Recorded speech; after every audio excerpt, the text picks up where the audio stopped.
In this video, I will teach you how to make these 6 procedural textures in Blender. Okay, so let's start off with a perfect sphere. So add a subdivision surface modifier and add 6 subdivisions.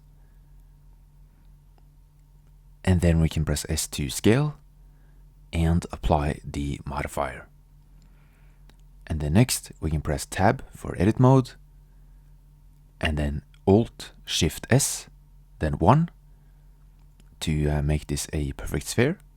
Then press Tab for object mode, and then we can add some lighting. So let's turn this light into a sun. Then we can set the strength to 3. And then let's go into rendered view. And let's make the background almost completely black. And then press R twice to rotate the sun freely. Okay, so now we have a basic object and some basic lighting. So let's drag the top right corner to create a new window. And then I'm going to set the number of samples to 64 for the viewport and enable screen space reflections as well. And then go into the shader editor and then press N to remove the side panel, or at least hide it. And then press Shift A.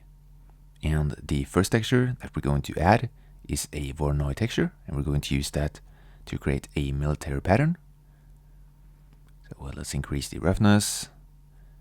And then let's set the type to smooth. And then we can choose the colors by adding a color ramp, which also allows us to make the texture less foggy. So add a color ramp. And by moving the color stops, we can change the color distribution.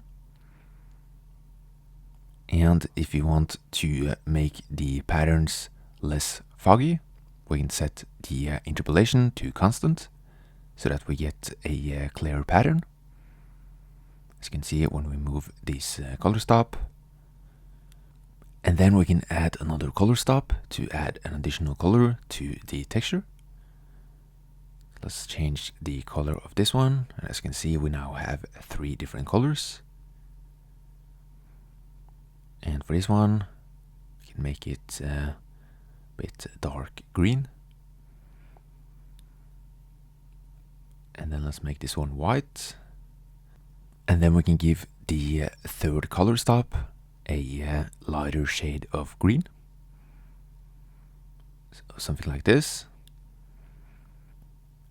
As you can see, we now have a very basic military pattern. Okay, so that's the first procedural texture. Let's save the progress we have made so far. So I'm just going to call it tut. And then we can press Shift D to duplicate the sphere.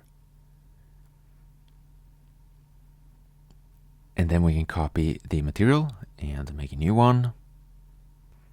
And then we can call the material I. Delete the Voronoi texture. Press Shift A and add a gradient texture. And then connect factor to factor. And change the type to diagonal. And then we can use the color stops to create the eye. So let's drag this color stop first. And we are now creating the pupil, which of course is black. So let's change the color to black. Like this. And then we can form the iris. So let's drag it closer to the first color stop to the right.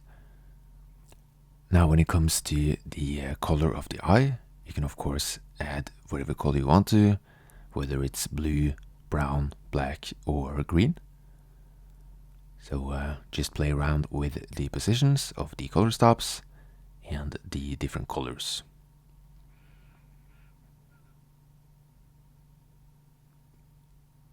Okay. And then press S to scale it down, and then press Shift D to add another eyeball. And that's it for the eye material. So let's save before we continue. And then you can press R twice to rotate the sun freely. And I think this looks a bit better. Okay, so let's duplicate. Press Shift D to duplicate. Copy the material. And then we can delete the Voronoi texture. And then we can add a wave texture for some rings. And then connect color to factor. And then we can edit the rings and change the color and so on. So let's make this one blue, for example. And then we can delete this one. And next, we can add a noise texture to make the texture a bit more abstract. And right now you can't see the texture, but you will see it once we move the color stops. And then to increase the resolution of the texture, you can just add another subdivision surface modifier. And then next, let's play around with the different parameters for the wave texture. Let's add some distortion, increase the detail, and then decrease the roughness to get the abstract pattern.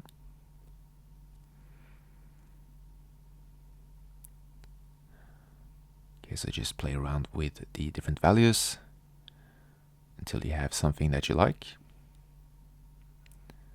So as you can see, creating abstract procedural textures is very easy, and you can usually get really cool patterns with just 2 or 3 nodes.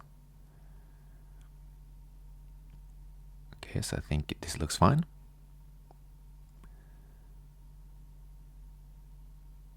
And then next, we can save the progress that we have made.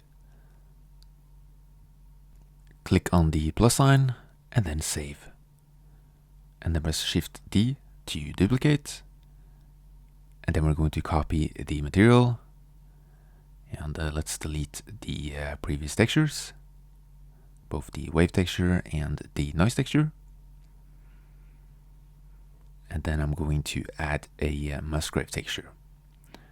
And this texture is really useful because you can easily add some rust to your object, or create some cool planet or moon looking spheres.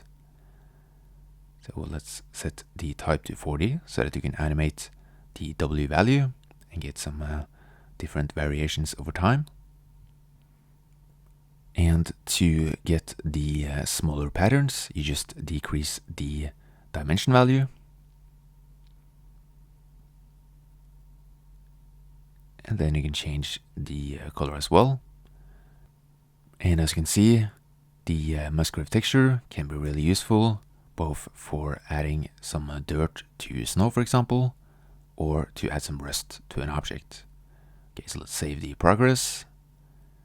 And then next, we're going to duplicate the sphere and create another material. So press Shift D to duplicate. And this time we're going to add some rings. So let's copy the material and delete the Musgrave texture. And then we'll Shift A and let's add a wave texture, which gives you some basic stripes. And then I'm going to change the color. So let's make it blue, for example, and make this one black. And then to add some variation to the distance between the rings, we can add a Voronoi texture, which is just another type of noise texture. And then just play around with the different values and see what you like. And then you can press R twice to rotate the sphere freely. And then let's save before we continue. And then we're going to create the last procedural texture. So press Shift D to duplicate, and then let's copy the previous material, delete these two nodes,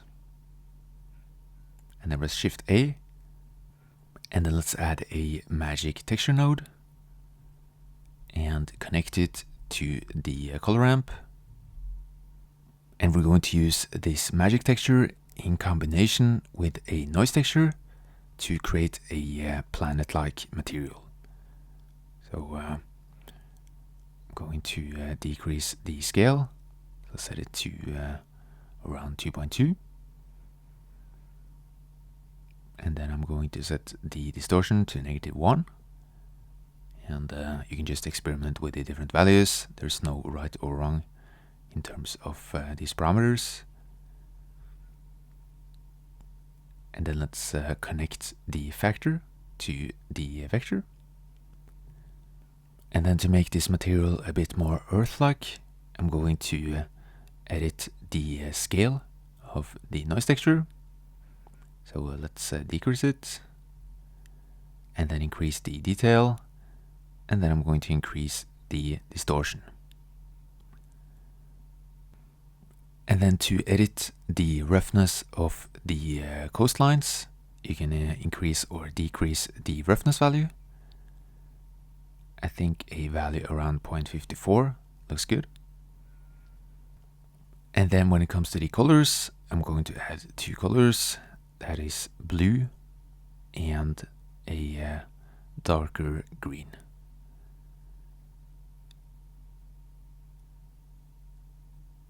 Okay, so now the planet is looking Earth-like. So I think I'm happy with the colors. And then next we can prepare the render.